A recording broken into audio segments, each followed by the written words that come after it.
खाना तैयार है, खाना लगा देती हूँ। जहर ला के दे दो, खा लूं ताकि तुम्हारी भी जान छूटे और मेरी भी। अपना नाम क्यों ले रहे हो? मेरा नाम लो ना, कि ताकि तुम्हारी जान छूट जाए। अपने माँ बाप के साथ तुम सुकून से रह सको। रक्षी, वो मेरे माँ बाप हैं। उन्होंने मुझे पाला है, पोसा है, पढ़ाया लिखाया, इस काबिल बनाया कि माशरे में खड़ा हो सकूं और तुम्हारा और अपना बोझ उठा सकूं। लेकिन तुम कभी ये सोचा है कि तुम्हारी अपनी औलाद तुम्हारे साथ ये सुलूक करे और तुम्हारी बहू तुम्हारे साथ इस तरह बदतमीजी करे? मेरी औलाद ऐसा करेगी ही नहीं, क्योंकि मैं उसकी अच्छी तरबियत करूंगी। अरे जाओ, जाकर पहले अपनी तरबियत तो कर लो। और जो कुछ तुमने आज किया है ना, कोई माँ बाप भी इसको बर्दाश्त नहीं करेंगे। और माँ बाप को छोड़ो, तुम खुद भी बर्दाश्त नहीं कर सकती। मगर एक आस रहती है जो दिल पे हाथ रखती है। सुन रहे थे आप कैसी कैसी बकवासें करके गई है?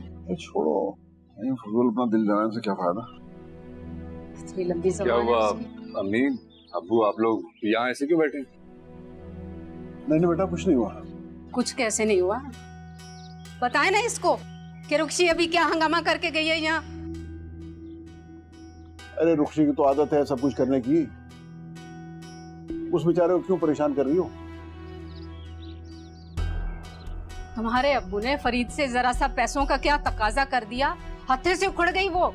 ऐसी ऐसी बातें सुनाई कि अल्लाह की पनाह।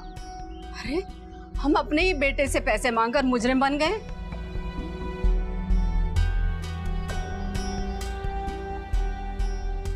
ये सब कुछ मेरी वजह से ही हो रहा है। किस्मत ही खराब है मेरी। कोई किस्मत खराब नहीं बेटा तुम्हारी, तुम खुद इसे खराब करने पे तुले हो। अरे मैं पूछती हूँ, क्या हरज है बाहर जाने में? सारी दुनिया जाती है। वो क्या नाम है तुम्हारा दोस्त अफजल, वो भी तो जा रहा है ना। अम्मी आप ही तो नहीं चाहती थी। नहीं चाहती थी, मगर अब की बात और है। मैं नहीं चाहती बेटा कि तुम यहाँ पर धक्के खाओ और हम रुक्षी के हाथों रोज जलील हो। क्या तुम यही चाहते हो? अरे मैं ऐसा क्यों चाहूंगा? तो बस फिर तुम बाहर जाओ और देखना कैसे इन सब के मुंह बंद होते हैं। अच्छा चलो बस करो, बैठो बैठो प्लीज। इतनी लंबी जबान है उसकी, बोलना शुरू करती है तो बस ही नहीं करती। अच्छा बस करो ना, खत्म करो बात को, बहुत हो गया। क्या क्या बकवासें की हैं उसने।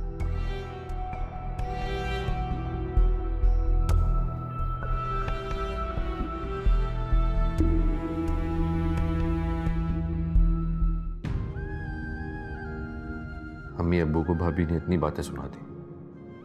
अगर उन्हें पता चला कि मैंने भी भाई से उधार लिया है तो मुझे अम्मी की बात मान लेनी चाहिए थी। अफजल को फोन करता हूं।